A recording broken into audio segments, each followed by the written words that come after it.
Welcome in, ladies and gentlemen, boys and girls. RFK Refugees podcast. Ted here, John here.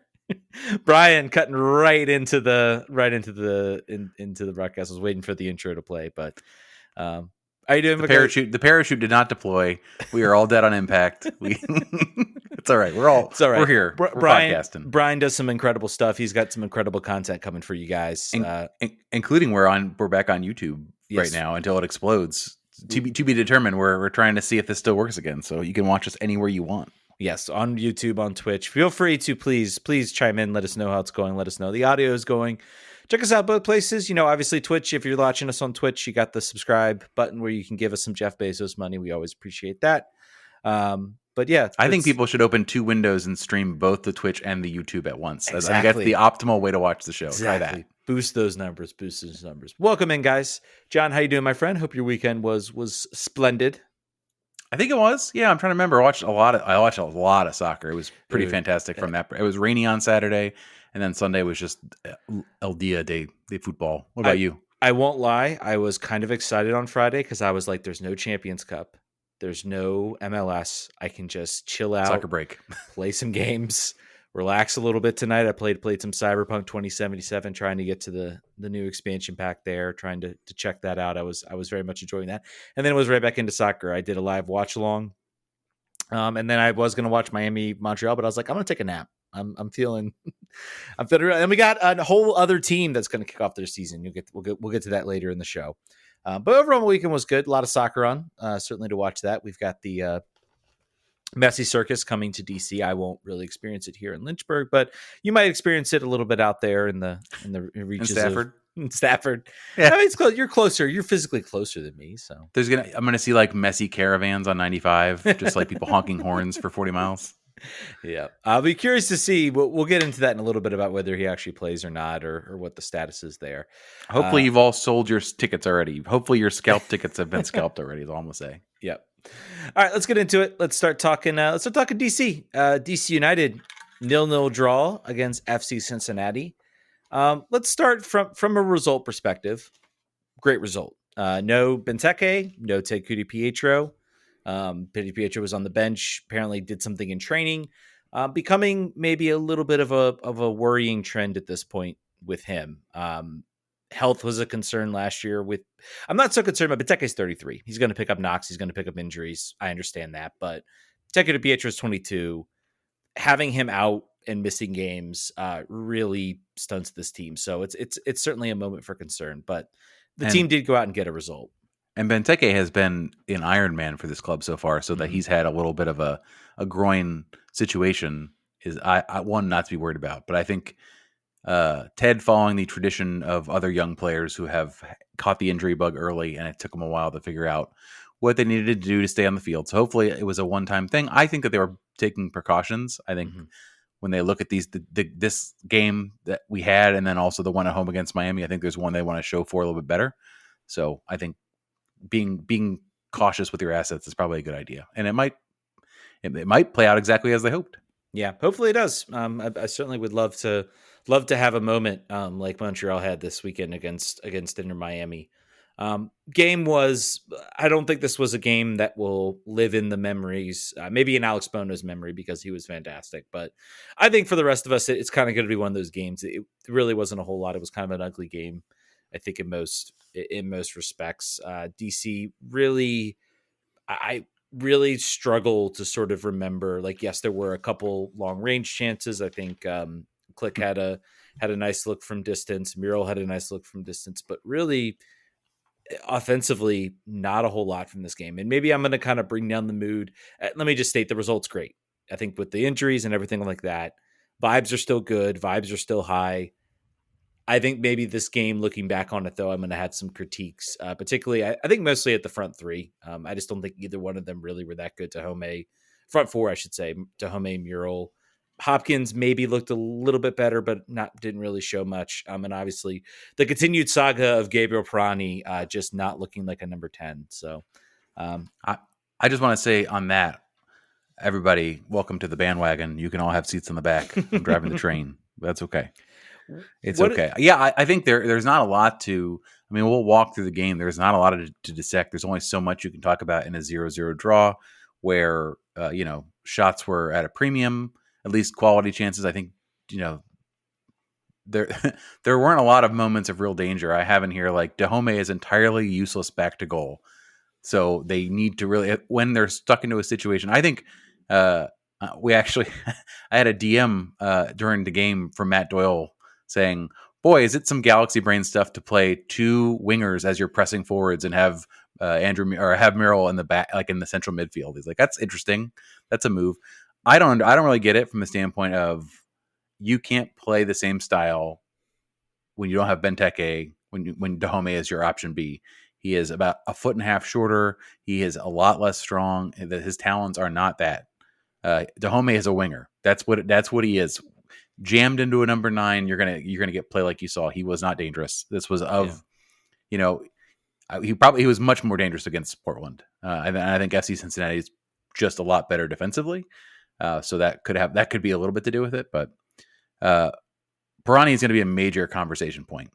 Yeah, I think for us, I think it's going to be a major conversation point for all the fans, and we actually have literal questions about it. So I guess I won't get into it too much, but it's you gotta when you lose your top scoring option, you're in trouble. When you lose your top 2 scoring options, you're in more trouble. When your number 10 is absolutely no threat in any kind of way whatsoever, you've got a really big problem.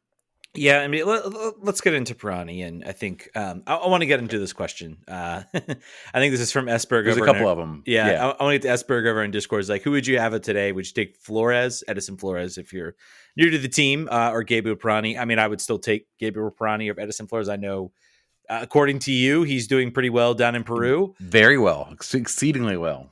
Yeah, but I think more points than he had for DC United in his entire career in 5 games in Peru. Yeah. So, I mean, he's doing well. He's home. He's comfortable. I think for him, it was certainly a case of bad timing with COVID and a lot of other sort of bad things with the team and where they were at that point. But either way, I'd still take Pirani. Pirani doesn't use up that DP slot. Again, I think this was either they take him or they would have lost him, and maybe it was the better move to lose him, but you can never really know. I still think he's going to get a full run out. I still think you're going to see he's going to get put through his paces before the team tries to cut bait. They might not even cut bait till the end of the season. To be honest, this is really just a year to kind of figure things out and see who he's not blocking anyone. Yeah, the way they have built this team, it's not like there's a young player chomping at the bit who's not getting on the field who could take that spot. They didn't. He's the natural 10. Obviously, Ted Kutupietro is one being talked about. Mateus Klick is being talked about as a player that people could see moving higher up the field and being more creative. I don't really think that's where you want to put him. I think where he is right now is where he is most impactful for this. And also, particularly with Knaus not playing, a ball winner of that type is good. You need to have one of them on there. And with the passing range, obviously Peltola has a little bit of that as well.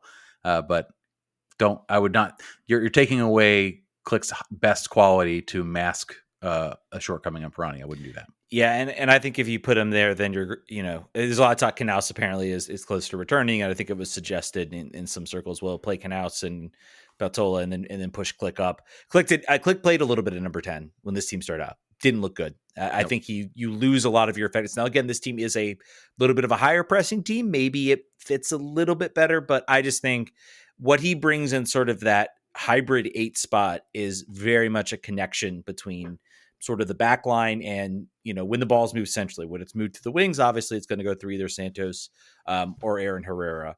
But when it's moved down the middle, you need that kind of player who maybe can sort of, hit across both lines. I thought Klick, honestly, should be shouted out. I think of the field players out there, I thought he was one of the best out there. Just kind of winning the ball in good spots, using that transition. I think the reason it didn't stand out as much is because I think the front four just that they really didn't have much in this game. Herrera also I think performed pretty well, but to your point, Stroud was mostly anonymous, and he was the player he was hooking up with. He just kept playing the same ball to him, putting him basically at the end line where he had to sort of just like cross it as soon as he could run to the end line, and no one was making runs. I believe Herrera had it was either Herrera or Stroud who had a great early cross on the right-hand side, and neither Dahome or Pirani made any kind of run, and the ball just rolled across the 6. Would have been probably one of the better like highest XG passes or XA passes of the game, and no one bit. So they're still trying to figure it out. This is not a well-oiled machine. Someone made an excuse for Pirani, which is still valid, and something we also keep in mind is that he is not a player with a full preseason. He was in Brazil the whole time. He's learning a new system with new teammates. And he's young. But someone else said, so he's the same age as Ted, I believe. Mm-hmm. And Ted is managing. And I want to highlight a moment. I want to highlight a moment from this game that I think sort of exemplifies maybe part of our frustration with him. I think it did sort of develop maybe into a small chance, but there was a moment when I think he got the ball and he has maybe an opportunity where he can maybe run at a guy, go take a guy on the dribble. If Ted's in that position, Ted takes that guy on the dribble. He pushes the ball forward. He wants to go forward. And instead, he kind of gets the ball, does a little bit of drill, maybe beats one guy, and then kind of lays a sort of the high percentage pass over to Click at the time. And then I think that's the one where Click maybe takes a long distance shot, which again, I mean, if that goes in the back of the net, he gets an assist. Right. But, it's not the type of pass. If I'm Lassane, I'm maybe frustrated because, and I think that's just sort of the frustration with, I think personally with Pirani, it's that you see a skill set, you see some skill set there, you see some dribbling ability.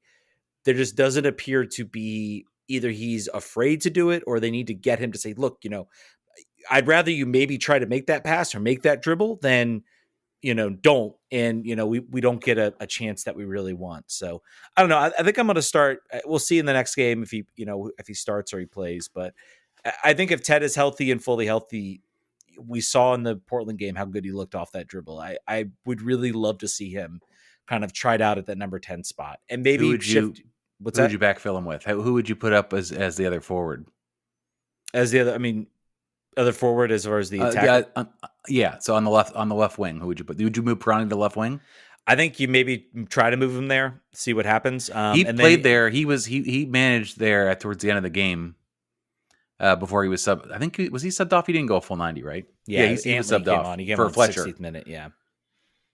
Well, Fletcher came on. Fletcher came on for I think Fletcher came on for Hopkins, and then I think actually Antley came in for Pirani, and so Pirani. So it was kind of like we're locking down the game at that point. I'll have to go back. I'm pretty sure that's what happened because I saw the sub and I was like, Pirani, okay. I was hoping to see Ted. I was like, we need Ted in this game. We need somebody. What do we think about Ted in the 10 and Fletcher starting from the left wing? I think that's the direction you're heading once you are out of options as far as like whether you can actually play Pirani or not. Right. So once Pirani figures out one way or the other what he is, if he figures out that he's not, if that's the deal, then I think particularly if you're not making any other moves until the summer. If it happens between now and the window, yeah, I think that's probably maybe what you do. Quasix on our Discord says, what type of players need to be around Pirani for him to have success? I've been thinking about this one, and it's really hard because we just don't know really what, it's like bad when someone's like, what's your strong suit? And you're like, well, I don't really know exactly. I don't really know what you do best. So it's hard to say right now. We don't know right now. He is devoid of confidence, which is resulting in a lot of those square balls where you'd be hoping that maybe he would drive towards goal. But I don't know. I don't have a good answer for that. Maybe ask me again in 6 weeks. Yeah. Brian Kane dropping from he has so few touches for number 10. Yeah. I think we're going to work on maybe some stats. I think I might commit to in the Miami game if he's out there to actually watching him and just kind of seeing, because I feel like it's a problem. He's invisible. So maybe paying attention to him for a 90 and seeing kind of how he looks, or maybe I'll go back and watch some of this game. The Sun made it very difficult. I was doing the live stream. The Sun made it very difficult for me to tell who was who in this field. I think defensively, getting back maybe a little bit to the positives. Obviously we talk about Alex Bono. Question also from Esberg, is or should Bono be the number one? I think at this point, yes. I don't see any reason why Miller comes back healthy. I don't see. I have a nitpick. I have a nit to pick. Oh, you have a nit to pick. Okay. I do. Pick that nit. I'll pick that nit. Shot stopping, I think he's very talented. He's reminding me a little bit of a Bill Hamid from this perspective of his distribution and his handling of the ball under pressure is not super great. Tyler Miller's, we're going to put the whole getting chipped that was he won't tactics. have to do that this time around. He won't have to do that. As you notice, Bono is not running up and down the field, so that's out. But his distribution was very, very good. He was very calm on the ball, always. I'm talking about Tyler Miller. You can look back. There was, I don't have it written down what minute it was. It was in the first half where he got put under pressure, and he basically sliced the ball up in the air, like up in the air 20 feet and 5 feet forward. And if not for a little bit of a lucky clearance by DC United, it would have been 1-0 right then. I looked at his stats earlier to look at his pass completion on long balls. It was like 10% or 12% or 15%. It was very low. Not connecting. Obviously he's being told to play the ball long, particularly in the game state that they were in. But I would like to see that improve before I say, like, yeah, he's a number one. We don't need to look anywhere else. He's got the shot stopping down, and like this team, it's always going to be a benefit to have a guy that can pull a rabbit out of a hat if you're on those days where you can't generate chances. And this was one of those. So I would say he is for now, but it's not written in stone for me. I would say until you see something that, and maybe, again, maybe we see Miller get a run out. I would have said maybe you see him come out for like an Open Cup game and you see how that looks. But we're not competing in that. So neither here nor there. Also coming back from a rotator cuff for a goalie is probably not an insignificant challenge. Mm-hmm. So we'll see how long it takes him to finally fully recover. I don't remember what FootMob says. I don't think it might have been June. Not sure. It'll be a while. I think it sounds like he's pretty much locked up. But Bono made 2 great saves. I think 44th minute. I have it even written. 44th minute on Corey Baird, and 84th minute on Bopenza. Bopenza. That was. I think it was a good save in that he made it right, but as he dove, he got it shot into his thighs basically from where he was diving. So it wasn't like a full stretch, but it was just like it should have been converted. I think it was like a 2xG chance from where he was sitting, and he couldn't convert it. So you got to make the saves. He made the save. My goalkeeper coach, when I was very young, used to say, "Is like when you're in the game, doesn't matter. Make the save. It's all that matters. It's all that people talk about. You can worry about form. You can worry about where it is. You make the save. No one cares." I did want to highlight. Obviously, I think Christopher McVeigh had a great game.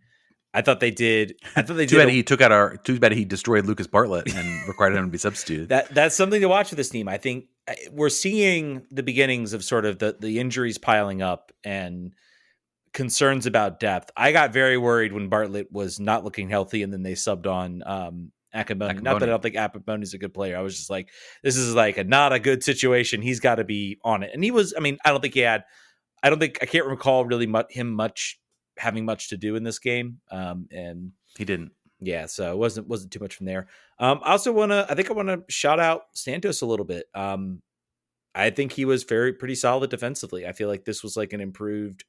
Wasn't too much that happened in this game that I can recall where there was like, there was a miss on the left side, or he got beat from the left side. The team really, all the chances really kind of came up from like the middle of the field. I feel like there wasn't a lot that was happening from that wing spot. So, and also Aaron Herrera again, we talked about solid. Yeah, man, I am so happy with that signing. That was I think we were a bit concerned about the amount of allocation money that went along with that move to Rouen. Rouen is playing now for Montreal every game. He was a part of a victory in Miami, but it was kind of worried. Like he went from RSL where he was at the top of his game to Vancouver where it didn't work out at all. And you were just kind of wondering what you were going to get. Did he go to was he he was in Montreal, not Vancouver, right? He was in Montreal, yes. Montreal, I apologize. And it didn't. It was sort of a mixed outcome. So I was concerned which player we were getting. He's looked great. I mean, I'm going to lose money every week betting on anytime assist for him because he is the danger function. If you get Benteke back in there, he's kind of easy money. But Akamboni, by the way, I just looked at his stats: 22 minutes, 5 for 5 passes, 1 for 1 long balls, 1 interception, and no other stats. So he really didn't have anything to do at all. 6 touches the whole 20 minutes. Yeah, we were pressing forward at that point anyway too. Yeah, really kind of forcing middle. I also thought Matty Peltola had a good game. I need to start with it. I'm pretty sure when he announced it, it's Peltola, but people keep saying Peltola. So I think we're fine. I think that one seems a coin flip. But producer Brian, love this. Feeding us the stats during the game. Peltola is leading the league in tackles right now. Yeah. which is not something my eyes would have told me, to be honest with you.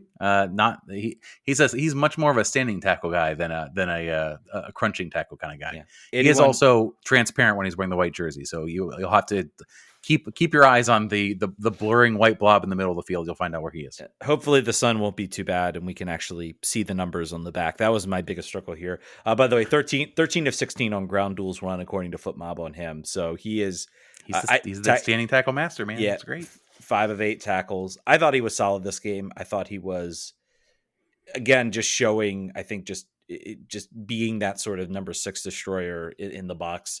It's only going to get better from him, I think, and really, really happy with this signing. I think he has been worth the young designated player spot, especially if we can then use it to parlay it into 2 other, talented U22 slots. I think he's been excellent. So I have the sub patterns here. It was Stroud for Fletcher in the 58th, Antley and Akamboni for Bartlett and Pirani in the 67th, and then Hopkins for Murrell in the 77th. Yeah. What do we think of Jacob Murrell? I thought there were some moments what I liked about Murrell and kind of why I want to see him in that kind of number 9 spot as opposed to like a Dahomey is that he shoots. I feel like he was the one out there. He was one actually trying to take some shots and take some moments. And I think there was one moment they had where I think they got the ball out wide. I believe it was Santos out wide. He cuts in, tries to play a crossover to Fletcher, and Fletcher kind of mishandles it a little bit. I'm just like, man, we really need some guys who can shoot and who can put themselves in spots and kind of be ready for the ball. So I like him because he's physical and he bangs. And if you have a team built around Christian Benteke, when he's not on the field, it's a lot easier to find someone that can give you 60% of a Benteke than it is to put a player that can give you 0% of Benteke and try to do something different. I think particularly early in the season, it's a lot harder. And I think it will be the entire time. It will be always, obviously, with this roster, honestly, because there's not a creative number 10. Mm-hmm. There's not speedy wingers that are goal threats the way this roster is set up. You need Benteke on the field. So your plan B should be as close to your plan A as possible. And he seems, like you said, FootMob killed him. FootMob gave him a 6-1. And I think he had three shots. He had the most shots on DC United for the entire team in 22 minutes played. So what does that tell? That does. I mean, it's something that he's going to push himself for time. That's what Hopkins did a long time ago when Rooney was trying to put him out there. I think actually it was Losada who gave him his first start as he got fired. But he was a player that was taking his shots, and that's what we were looking for because no one was really creating. So I think players get it. You're not gonna score unless you shoot. Ted Kudipietro, all the young guys. Griffin Yao used to do it. Christian Fletcher, not so much. He's a little bit more, not necessarily conservative, but maybe patient and looking for. And that's probably coaches will probably like that a little bit better anyway, a little more dependable.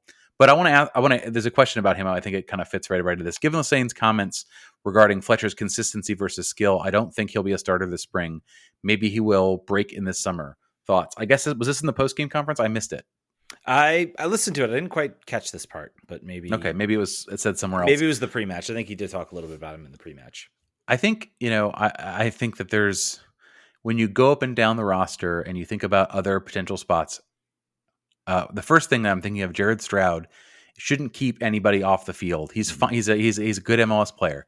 But game one he looked like a world beater. Games 2 and 3 on the road, I've been not very impressed with him. So it looks. I think there were some like, oh, this is new. This is not a player we've seen before. This looks refreshing. And then it's kind of been the same beat. Other teams may be prepared for it a little bit. Obviously also too, tougher games on the road than there are at home. Yeah. I want to see maybe a little bit, this has been a tough stretch. I think this team had, and I think it's going to be a tough game against Miami. I think once we start getting into more of the rhythm, maybe I just wanted to see what comes next after that.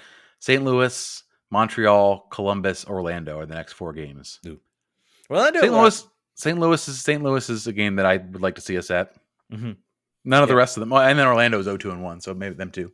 Yeah, but they got Champions League, so they're going to be coming off of that. Columbus is good. Columbus is going to be a tough game. Yeah, that's if we can manage to draw out of that, you should be dancing again. But I wanted to finish that point is that players like Jared Stroud should not keep you from getting players like Christian Fletcher in the game. Mm-hmm. And the other thing that we need to talk about quickly is as we are moving towards the summer window and you have a Martin Rodriguez who has not played a minute on the field. He's healthy. He's in the 18. You're not playing him whatsoever. And you have Mahana Giazzi still, who is just not going to play. You cannot allow yourself to carry both of the, particularly if you can't find a landing spot for Jazz. You can't carry both of these dead weight roster spots, 2 international spots, major cap room, massive cap room in positions that you need cover. You cannot hold the bag on these 2 players for the entire season. You can't do it. So if there is an opportunity to get any relief with Martin Rodriguez, selling him back to Colo Colo, finding something else. He obviously is not in the picture. You're looking at players with no Major League Soccer, no professional experience that are getting in over him and playing minutes. Something is not right there. Not a surprise coming off of an ACL injury, very possible. But if you can get any salary cap relief from him and roster spot relief from an international spot, you do it. And J-Oz, you got to buy him out. He doesn't want to be here. It's very clear that Troy is not going to put a player on the field who's not committed. He tried to get a move. It didn't pan out. Back to Sweden. It's going to suck to write that check and let him leave. But this is a huge anchor around the neck of a guy trying to build a club. And if you give him this out, then he's got a lot more money to work with, 2 international spots, and can go and try to make his team better in the interim. Because it's you can't. It's just too much. It's like a big chunk of the roster from a salary cap perspective. I think the biggest fear I have is Yaz.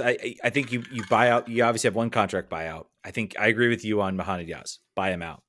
My biggest concern with trying to parlay or get rid of Martin Rodriguez is that the salary that we're paying Martin Rodriguez, probably he will not be able to get that. Going right, he may be happy to sit and collect a check if he wants. And he might just be like, "Look, this is I'm not going to get a bigger contract than this at this point." At this point, I'm really not with both those players. I think Yaz buyout. I think you do that. If he's not going to be on the field, buy him out. With Martin Rodriguez, I think it's also for me. I'm kind of like, well, he's still on the bench. I would rather be seeing Hopkins and Fletcher and all these young guys coming out than seeing him.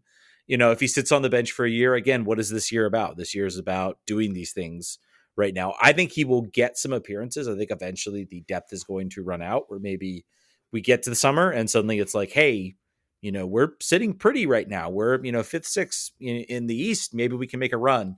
Maybe you give him a couple runs and see what he can do. And then maybe look for something. I think I just bought the hype. I think fans were thinking like, all right, he's going to come back and his hair's going to be on fire. And I just don't. That seems to be not what the deal is. And to your point, we want those young players on the field. And also to your point, he doesn't have a lot of value right now. I think you're right. I think we're just stuck on him. Yeah, I think he will finish out the year, and then it'll be bye bye. All right, then J-Oz, get him out of here. Giaz is the one problem because he is technically on two more years of his contract. How does that buyout work? What's that? How does that buyout work? I think you got to pay that whole contract. I don't care. It's not my money. Get rid of him. I don't want him. Give me a left back. Well, we'll see. We'll see what happens here. I think Yaz will be the real first big test. I think for Mackay as far as like cutting dead weight, because we saw this team carry dead weight year after year. Also too. Maybe you go maybe we go the not registering route. That would be the rabble. The raffle. That would be interesting for sure. I think with him, he would much more like to find a new place to play. But me too. I would love that for him as well. Yeah. Not much more to say about the game. I really at all. This game against Miami is really where the proof will be in the pudding. Let's talk about that. So Miami was that its home opener too, or did they open at home the first? They opened at home against RSL on like that Wednesday. That weird. You're right. Wednesday So game. This is the second game at home here against Montreal, and Messi. First we heard Messi was injured in Champions Cup. Then afterwards we heard it was resting.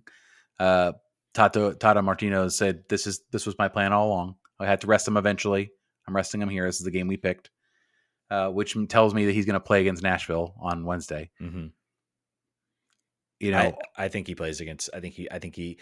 I'm not sure. Maybe he doesn't start, but I think he makes an appearance. I think there is in Nashville or DC. DC.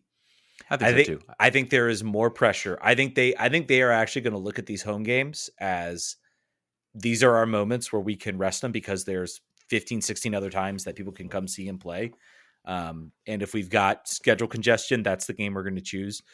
The road games, I mean, and you can argue about how Mickey Mouse this looks, but the road games are where if Messi is not there, it becomes a story that he is not. It's not a story when he's not in Miami. When he's not in Miami, maybe it's a little bit of a story, but it's not near the story when the one moment he goes out to a city and he's not playing, then it becomes a story. And I think the team wants to avoid the Hong Kong situation, even if it wouldn't be as bad. They want to avoid that situation at all. The Hong Kong debacle. Yeah. So in this game against Montreal, Busquets started on the bench. Luis Suarez started on the bench, and I think Jordi Alba came from the start. Possibly. He might have gone 90. Look, he was good. Jordi Alba scored. I think that was the second goal of the game. Leo Campana scored the first one, and then Jordi Alba equalized for like 5 seconds. It was kind of a wild second half, back and forth. But the important thing to look at here is what happens against Nashville. What was the score in the first? Is it 2 legs, or are they in group play? It's 2-2. So it's a 2 leg. So it was 2-2. Nashville didn't go for the head. They were rolling in that game. Schaffelberg scoring like the best goals of like the entire MLS week in CONCACAF, with a lot of 0-0 and kind of dreary tight first leg games. And Nashville came out.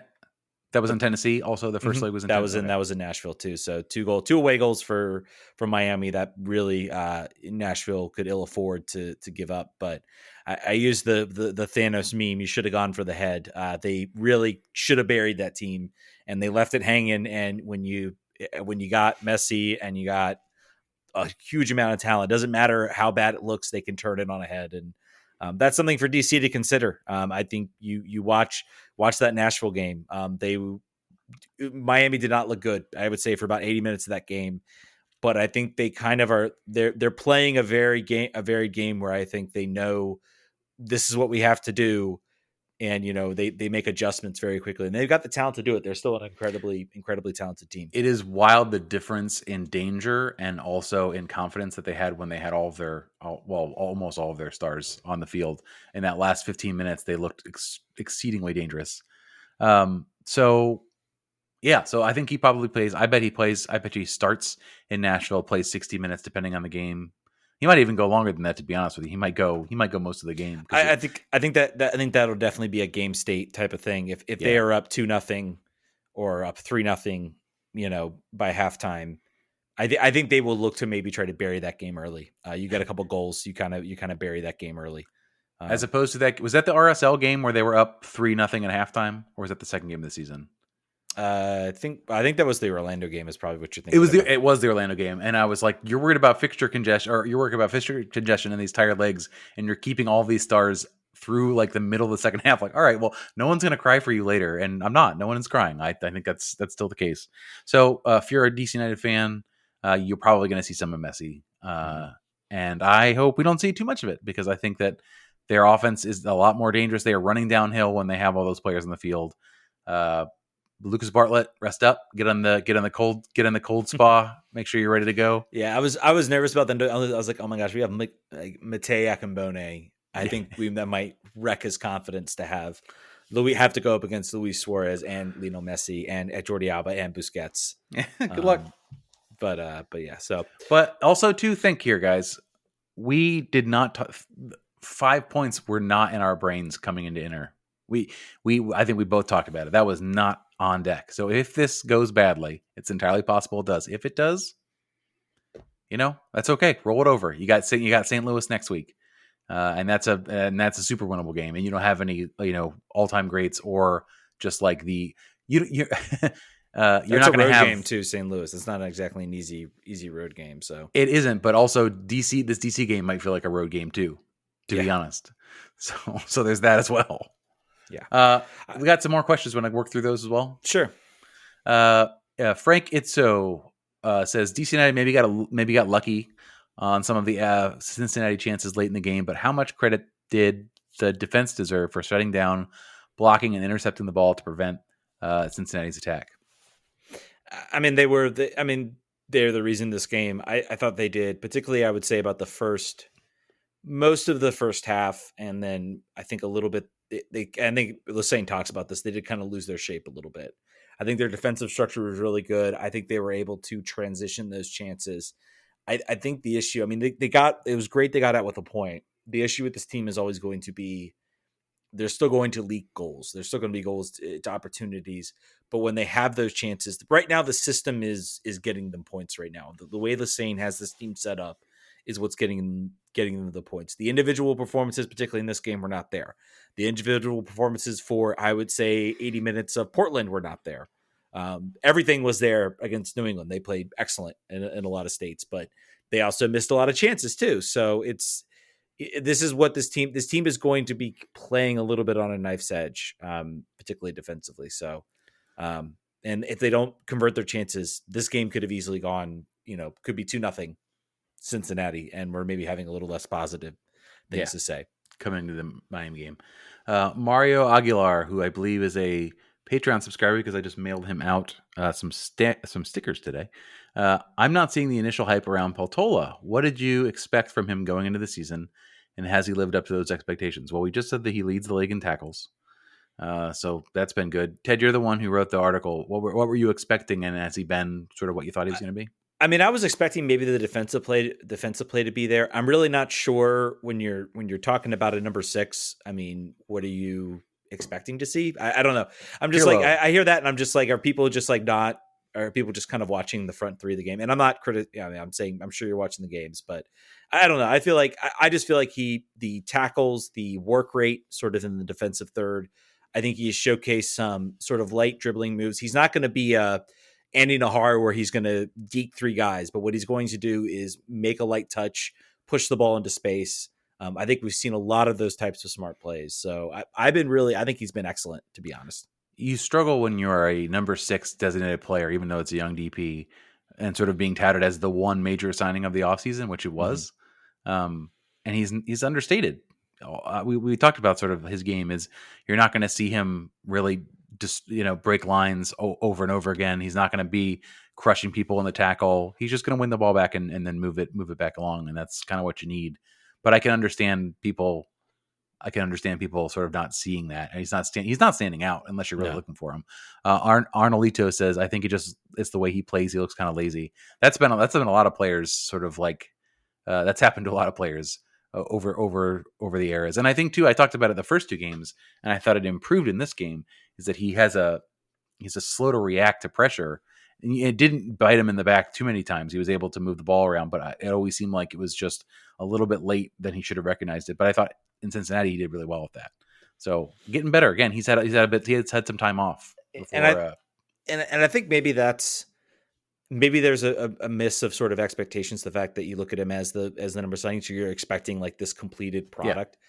And I don't think that's what he is right now. I think he is a guy who is incredibly talented. I think the way I look at him is I look at, what am I seeing from him that I also see from Russell Canals? And I see a lot of similar things, a lot of really good things. And I look at the fact that he is 22. So it's something that you expect to grow. You expect to get better as he gets more comfortable in the league, as he gets more comfortable reading different teams. When Cincy come back to play against DC, he will have some familiarity. He will know maybe areas to attack. And that's part of what a smart player does. So I think maybe what you're seeing, slow to react, things like that, is also because he doesn't know the league. He's never played outside of Finland. And those things come with familiarity, especially as a number 6, where your job is to sort of anticipate those types of plays to prevent pressure and prevent, opportunities. So I think that's going to come as he learns the league. I wanted to also spotlight, we didn't talk about this beforehand, but in the post-game article from Steve Goff, we were talking about Benteke not being available and being injured. So apparently from this article, he says, Benteke did not travel on the team charter Saturday, but to the surprise of everyone, he bought his own ticket and was waiting on the team bus Sunday when the players boarded before the match. That rules. That's very, very cool of him to do. I don't know if he would have done that if the game was in Vancouver, but I'm glad that he was able to hop over to Ohio and surprise his team, give him a little bit of a lift.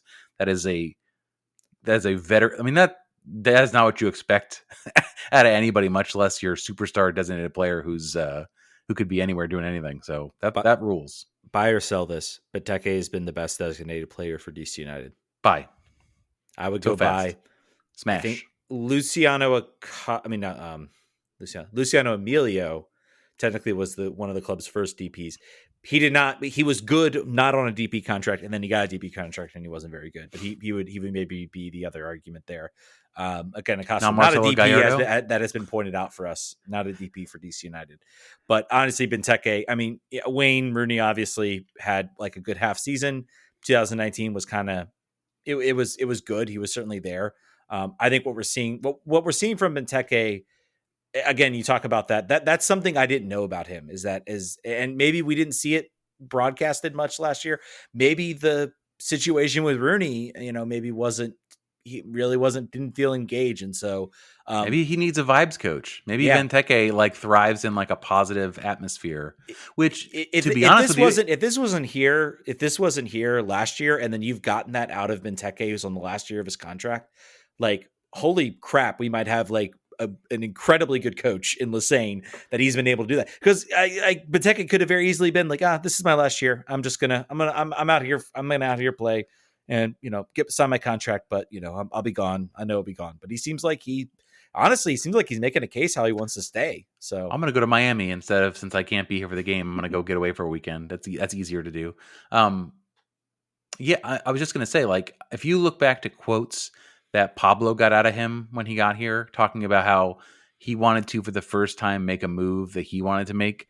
And he sort of talked with like a very, nuanced and complicated, not necessarily complicated, but like emotionally adept way of knowing himself and knowing what's good for him and what he wanted.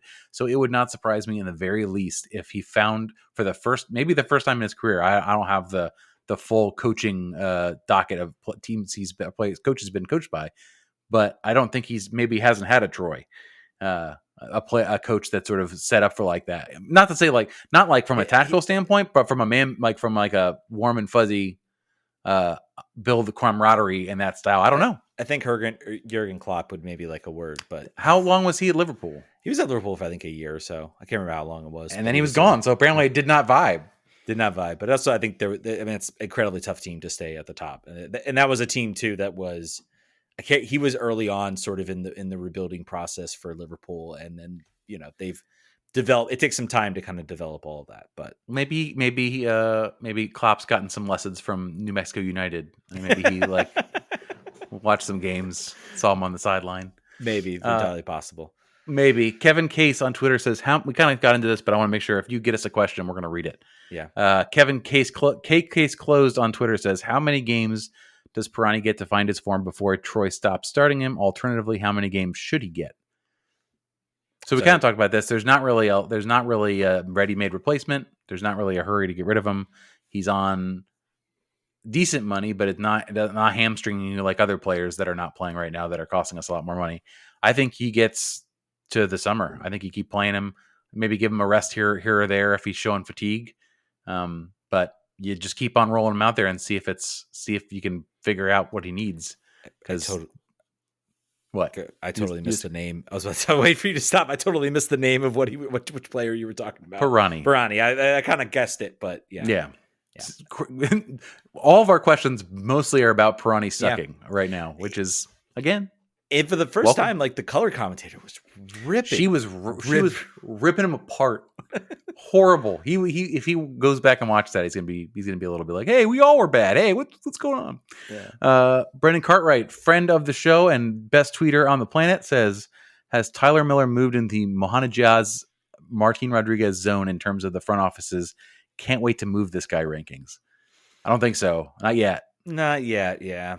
But Bono is also on such a low salary that his and Miller's salary combined makes a normal number one. So I don't think that's really. I think this club would be like, sweet, we got the best goal tandem potentially in the league. We got a great 1 and 2.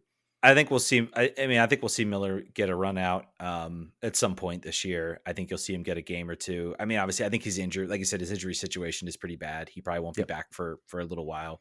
I think Bono. I think, like you talked about, I mean, distribution. I mean, I think also it seems to me, the game plan was play the ball up top, try to win it. If you don't, then just be there to pressure, was kind of the game plan. So I think that maybe is contributing a little bit. I think if you see some more quick distribution, maybe some different type of ideas, maybe it gets a little better.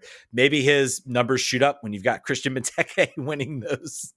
You basically just got to get it up to him. So worth watching. I think from you have a fair point of distribution. I also think it's an overrated stat for a goalkeeper, because the goalkeeper's number one job is to stop the ball from going in the back of the net. So and he's pretty good at that. Yeah, very good at that. That it for DC questions. That's it. Go ahead. I would say you did have one thing you wanted to drop about. By the way, if you haven't been listening, we had a guest on the show. Go ahead. Laurel Failer was the FC Cincinnati beat. She covers the FC for Queen City Press, formerly of The Athletic.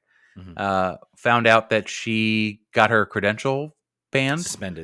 Suspended for 2 weeks. I think it was 2 weeks or maybe 3 weeks. 2 weeks. Right after she was on our show. I can promise you it was not about being on our show. That was not the reason why. She's been, pretty quiet about what's going on about that. I don't want to talk too much about that, but it's very cool to see. It's horrible to see that this is a pattern here in the league, where the league cannot tolerate negative press. They don't understand that without supporter run or privately financed journalism, there's going to be no one talking about your league at all. It's just not going to happen. There's one outlet in Cincinnati that covers it. That's not sort of supported in that way. Cincy Soccer Talk is a privately funded organization. They do their own thing.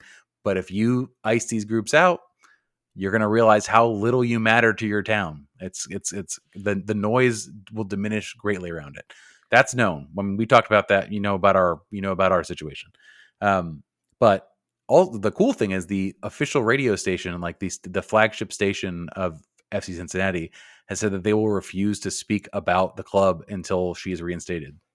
So I love the solidarity there, yep. But also, you and I are both now part of North American Soccer Reporters.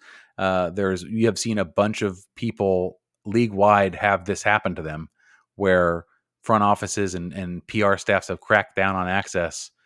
And, I think we'll see in the long run what it does to league interest, but it's certainly not going to help grow it. Messi's not going to be here forever. And particularly if Apple TV is not going to produce any more content and they're just going to ride the Messi train until it falls off. Good luck, man. I think this is a time to embrace additional voices, that even if it's a little messy and you can't control it, it's the only way to really provide that sort of spark for growth. Because and you brought up the Messi and you brought up Apple TV, and I just wanted to say the content. It's bad. I actually noticed today, like the MLS. You remember they used to do like a weekly review show? That's gone. That they haven't done a new one for that. I noticed. I got really frustrated. MLS Wrap Up doesn't actually wrap up all of the games. They actually just one day of the week. They did not talk about. Well, they don't even wrap up all the games on Saturday. They did not talk at all about the DC Portland game on the last show. And it's a late finish. I remember when this first came out. First week was great, and we're like, "Hey, this is only going to get better." And it has been incredibly sad and incredibly disappointing. It's like this league signed Messi, and it's like we have to cash in on Messi, so we got to cut costs down to like maximize that profit. I think once Messi's gone, I think maybe you see some of that stuff tick up, or Apple loses interest, and we're back to hunting around ESPN or some other channels. We'll see what they do. Is still have the quote unquote the Drive to Survive for MLS version documentary coming out. Maybe that wins some people back, but I mean overall, isn't that going to be focused on Messi? It's supposed to be league wide. It's supposed to be a league wide show. So again, the Drive to Survive doesn't do, they kind of follow if they are given. I think the big question is if they are given the access, giving them the access, allowing some of these, and we're seeing how. They don't like stories that are being written about it. They're being told to talk in again. The whole story about, the people who work for MLS are not allowed to talk about this. People may not know about this if they're not super online. Yeah. The replacement referees, talk about it. They've been bad. I mean, they've been bad. And if you are just mad about the fact that your defender was an idiot and went into the press box and PRSA released a statement supporting the referees, and you're just decided you're mad and you want to, wax poetic about how good the replacement refs are because you're just mad about that, then go ahead. Be that person. I think you're an idiot and I don't like you. That's just straight up. I hate it. I think it's awful. And the referees have been bad. This game particularly, I thought that there was some losing control. There have been several moments where it just looks like the players are just kind of like, there's not really good match control in any of these games. None. And it's just, I had read, and I don't know how true it is. They were saying how it appeared that some of these referees were calling not by radio, but like pro officials, particularly with stuff with instant replay, where they're almost being directed by other referees off the field. Because to your point, there is no crowd control. These players also know there's a lack of respect for these folks at all. They're just like, you're dumb. This offside is going to be overturned. Just go to the stupid videotape. You're wrong again. And, they're trying to do their best to like control things, but the wheels are off the wagon. It's not good.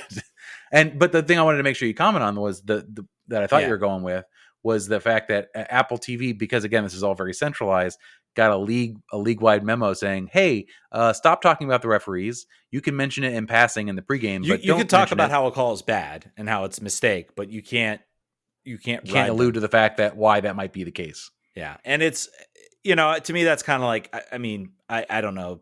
Yeah, it's a story. It's certainly a story that should be out there. It's certainly something out there. I get it. I know why they're doing it. Like, it's controlled by the league at this point. I think there's plenty of other media talking about how bad this situation is. It does not look there. I am shocked about how long this is taking.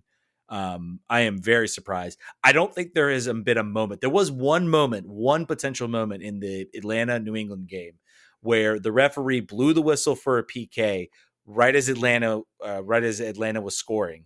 If that PK had gotten saved and that game had flipped on its head and gone the other direction, that could have been a moment. There have been very close calls. There was an overturned yellow card.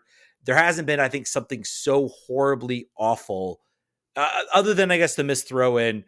But even that's a little bit like I'm talking about. There is something that there's something that actually turns a game where it happens on the play. I think that's what you need, because even the throwing situation, you can say, well, SKC didn't do a good job defending. Like, yeah, moments like that are going to happen. I think like a moment like that, where literally a goal is taken away and the penalty is saved, that would have been just a catastrophic type of moment. And it's going to happen. It's going to happen if the league does not.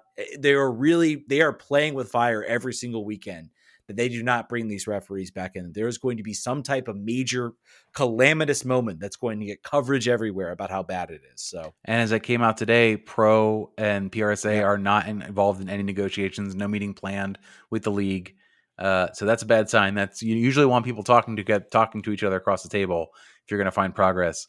And I think Roach made this point on Twitter. He's like, the problem here, you normally ice people out to get them back to the table, but a lot of these people have day jobs and they want to be refereeing, but they're not on bread lines right now. Yeah. They're able to live their life pretty much, maybe not exactly the same as before, but this is not the same as a normal lockout. So it could go on for a while. Yeah, and I think Pro was like, well, we're going to make the deal worse, which again, I don't know how that violates. There's some terms about negotiating. It's going to get. Yeah, I agree with you. I think this is a situation that's going to get worse.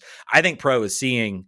I think finally, the problem it was in 2014 is I'm not sure how visible it was that there really was a difference. This time, I think you could absolutely tell there is a difference, and there is a profound lack of respect from the officials and the players. They don't have control of this game. And there's going to be, I think if this continues, there's going to be a flashpoint moment. Whether that actually, MLS seems very hinged on the fact that, they are just going to keep full steam ahead. Talk about just from PR and everything. It's just been an absolute disaster. We wish nothing upon Messi, but imagine Messi getting injured in a situation where referees did not protect the player in the way that they normally would. Imagine the worldwide condemnation that would come MLS's way. It would be, any positive that they would have gotten from Messi coming would be wiped out in one weekend. So hopefully it doesn't happen. Yeah. I don't want that to happen either. So we've gone a little long on DC United, but that's because, there's a lot to talk about. The Spirit are finally getting underway. Right tonight, in fact, as we're taping, they had a really, really cool open house event, something I wish DC United would do, where they had open training in the stadium, unveiled new merch, had players signing, which we're about to talk about, had availability for the media with all the folks, because they've been in preseason in California and in Florida until very recently. So this was like their first chance to sort of be in front of their fans. And it looked really cool. I wish they could have gone. It seemed like it was a really good event. And again, DC United, take notes. Yeah. Don't go to certain places that maybe you shouldn't go. That will have impact on don't your do fans. Saturday starts Sunday. They'll be on the road against Seattle. I was going to look at that. They do have they have a local rights deal. So something again that Monumental, which has broadcast the team before, I think maybe 3 years ago but now it's also available on streaming. NWSL Plus is free. So there's a good chance to see most of the games all year round. There might be a couple that you may need some shoulder subscriptions for, but for the most, because they're not covering every single home game. Monumental has most of them. Yeah, well, they're covering, I think, all the games that are not on CBS, Amazon Prime, ESPN, like all the games that are sort of on this exclusive networks. The games that are on would be on the NWSL Plus service. So you don't have to. That service is free for now, but I think eventually, for a year. I think eventually it's gonna go up a little bit. There's something gonna be a price attached to it. But some news dropped from Mark Krikorian is that they will apparently be signing a player. Player will international player. Yeah, international specified. International player comes out. So interested with that. Not much news from a roster perspective. They did announce their rookie contracts. Bethune will have a 3-year contract with an option for 25. Male Hirschfeld, 3 years. Windsor, 3 years. Morris is on a 1-year contract. Courtney Bro is on a 3-year contract. Stainbrook, 3-year contract.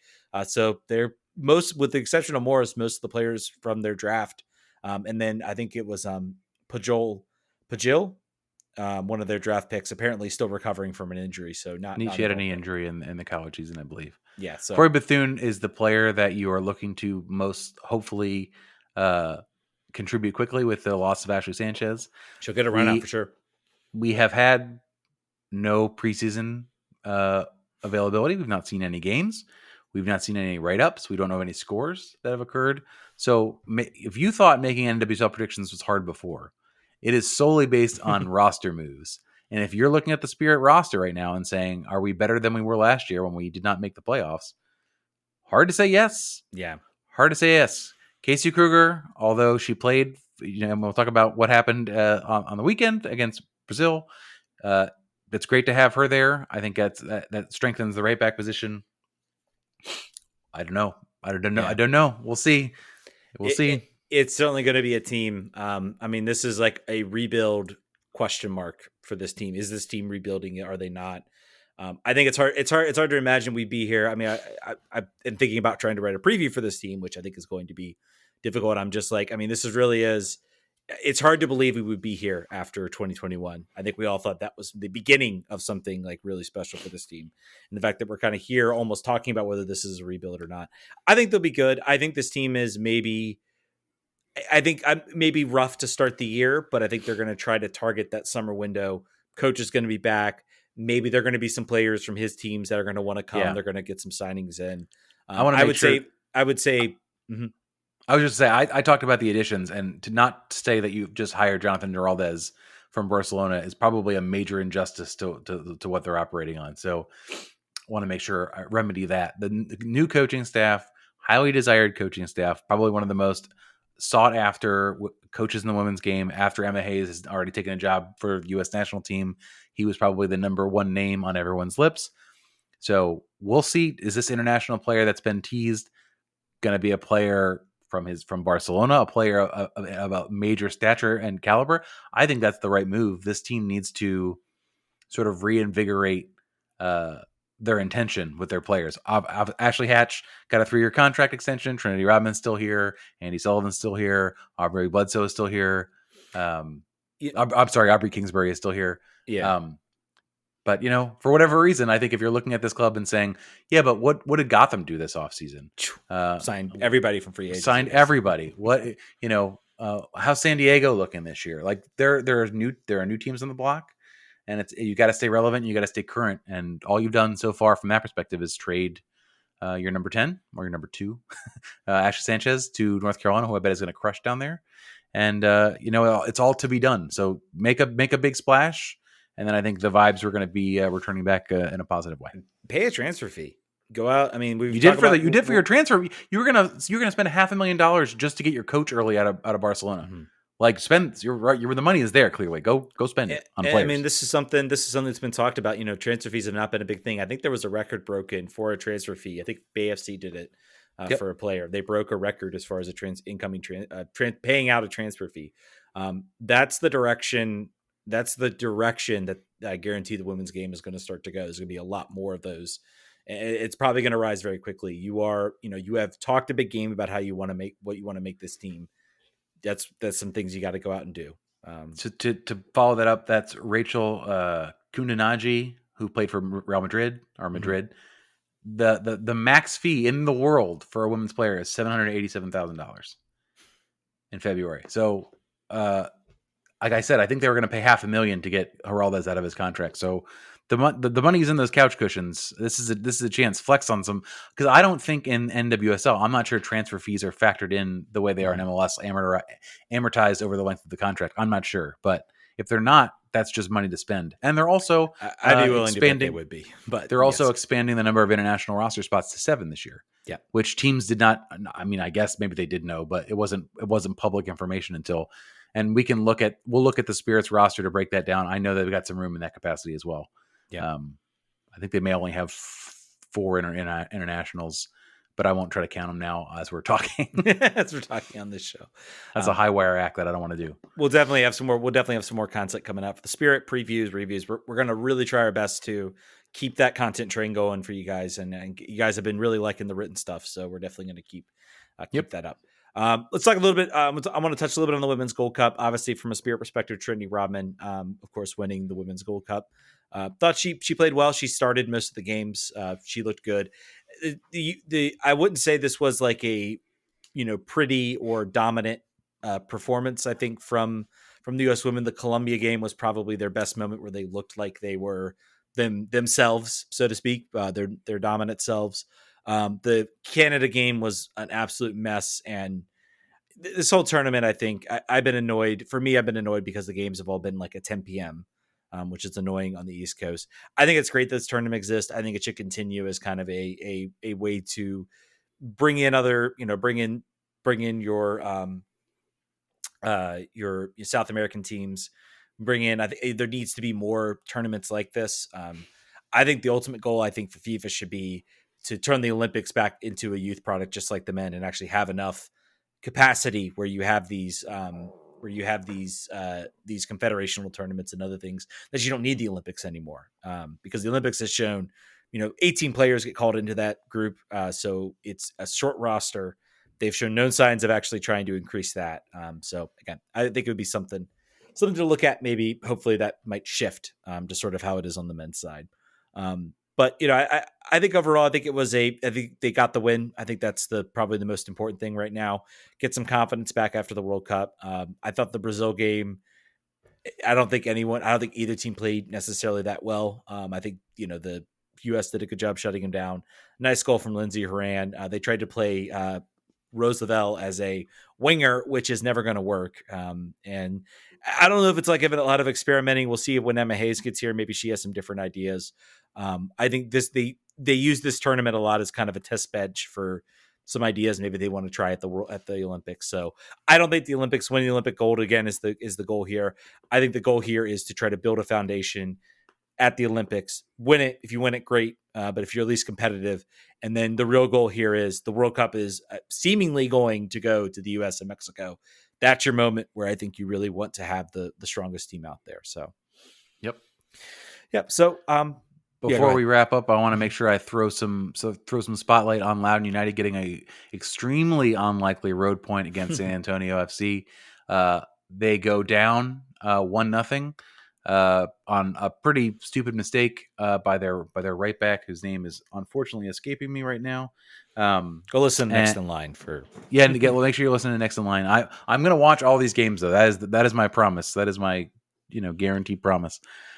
They are able to level the score right afterwards, but then unfortunately, former DC United player Cristiano Francois gets baited into a headbutt and gets red carded in the 30th minute.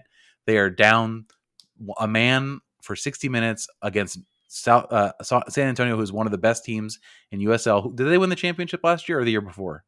I think a year before, because I know Phoenix won it. It was Phoenix and Charleston in the but final. But a perennially hyper-competitive team with Juan Agudelo as a starting forward, and they were able to Florian Valot scores an equalizer in stoppage time on the road. If you have watched or paid any attention to Loudoun United over the last entire duration of their existence, gaining a point from behind in stoppage time on the road against elite opponents, not on the bingo card, not at all. So really, really great for them to get that point, sort of just christen the beginning of a team that's trying to turn things around.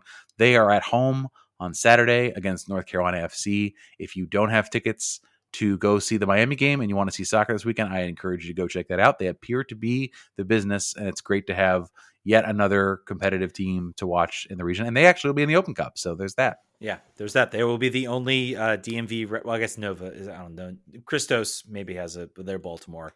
I'll say maybe Nova FC. Were they in the Open Cup? Usually, I know they're a very early stage. The first, probably like the first or second round. They might not, but they might not have qualified. I think they didn't qualify this time around. So yeah, really the only DMV resident. And then obviously the Richmond Kickers will be in it, but the only DMV resident in the Open Cup will be Loudoun United this year for reasons that are dumb and stupid, and we hate them. All right, folks, that's going to do it. Thank you guys so much for listening. Again, patreon.com/RFKrefugees. We'll probably have another Patreon show. We'll have another preview show we'll be running out, so be on the lookouts for that. We'll have more content on the website, rfkrefugees.com. Definitely check that out. And we are going to work our best to preview the Spirit season, review the Spirit game. We'll definitely do the blitzes, all that type of stuff. Again, thank you guys so much for listening. We'll catch you guys next week. Vamos. Thank you for listening to RFK Refugees Podcast. Make sure you rate and review the show wherever you download podcasts. If you want to support the show, consider joining our Patreon or subscribing to our channel on Twitch. Lastly, make sure you're following us on Twitter, Instagram, Facebook, Threads, YouTube, Twitch, Goals.tv, Friendster, MySpace, and Tumblr. Some of those are even real. Vamos.